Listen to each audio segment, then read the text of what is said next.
Welcome to Burlap Teachers. Enjoy the video. You'll start by getting hardware ready and confirming ports. Plug the Astro A50 base into a front or rear Ps5 USB port, then attach the base to power.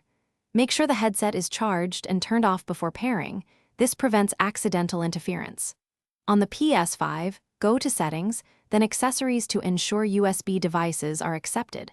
Once done, set the base's source to Ps5 if it has a selector. This routes audio correctly and primes the system for wireless pairing. Next, you'll pair the headset to the base. This is the critical middle step. Power on the base and press its pairing button until the LED blinks, indicating pairing mode. Then press and hold the headset power button until its LED flashes. The two should find each other automatically. Once paired, both LEDs will become solid. Make sure the base is set to Ps5 audio and place the headset on the base briefly to confirm a stable, low-latency connection. Finally, configure Ps5 audio and verify everything works. On the Ps5, go to Settings, Sound, Audio Output, and choose the USB headset or Astro device for output and input.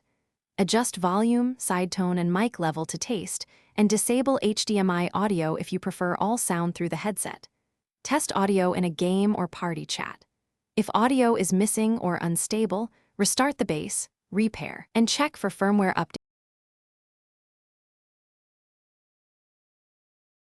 Thanks for watching. Consider subscribing if this video helped you.